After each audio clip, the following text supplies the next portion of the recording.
עידו עמיגה מהכדורגלנים המדליקים, והיום אני אראה לכם איך אני פותר את הקובייה ההונגרית פירמידה. כאן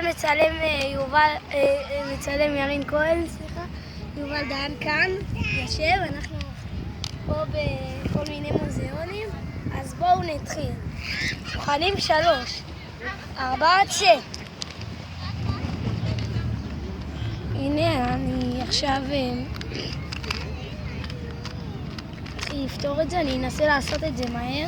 יובל דהן גם מהכדורגלנים מדליקים איתנו, ואני ירין כהן מהכדורגלנים. אנחנו עכשיו עם עידו אמיגוס, ככה קוראים לו. עידו עמיגה, ירין. כן, עמיגה. מה, אתה שם את זה בביצים? כבד, הנה כבוב. אני עוד שנייה פותר. אני רק מזיז. אני עושה עוד 2 אלגוריתמים שהם קצת ארוכים. למטה. אל תבלגני, אל תפתוריו.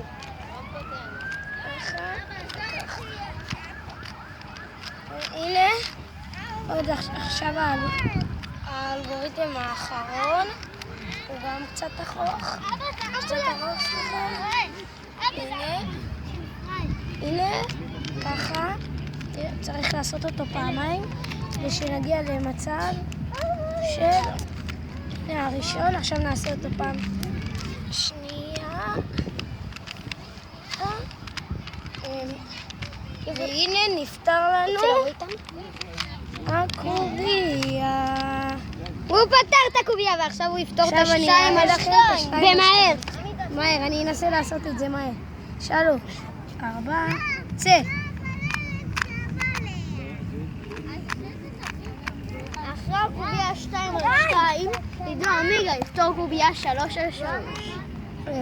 עכשיו אני אעשה את זה פעמיים, גמרתי את הקובייה. עכשיו את 3, אני אעשה את זה מהר. הוא התחיל לפתור את הקובייה 3 על 3. אוקיי, זו הייתה הראשונה שלי. זו הייתה הראשונה שלו, אחר כך 2 על 2 ואז הפירמידה. אתם רואים את הפירמידה? הוא הצליח לפתור את כל הפירמידה.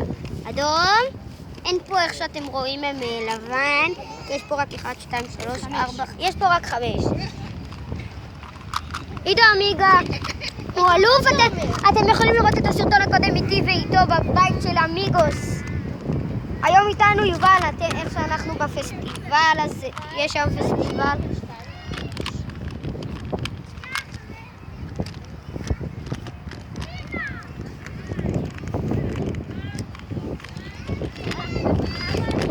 אנחנו נעשה את זה מאוד מהר. עידו, אל תשכח שגם זה אומר לך, יש פה זמן.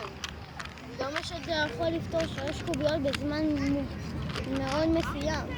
בינתיים הוא כבר עשה 2 קוביות ב3.5 דקות. 3.5 דקות.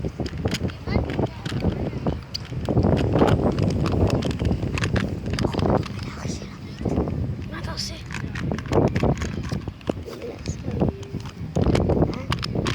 איפה אמא שלה? לפני כמה... והנה הוא פתר את הקובייה! סתם. לפני כמה דקות ראינו פה איזה יד אלוהית שמוחקת כל מיני מכונים. כן, אנחנו נראה לכם את זה עוד מעט. עכשיו לא מוחקת, אבל אנחנו יכולים להראות לכם כמה מכוניות. והוא פתר את הקובייה! 3 קוביות ב4 דקות ו3 שניות. עכשיו... הנה המשכנו. הנה המכונית המפורקת. אתם יכולים לראות, היא הכחולה. לא, אל תיגע פה. פה כזה. הנה. אתם רואים את המכונית הכחולה? הנה, תראה להם את היד. כאן זה היד שמפרקת אותם, היא מביאה, מעלה את זה וזורקת אותן, ואז יש לתוך הרצפה. אז אנחנו נמשיך איתכם בפעם הבאה. ביי ביי.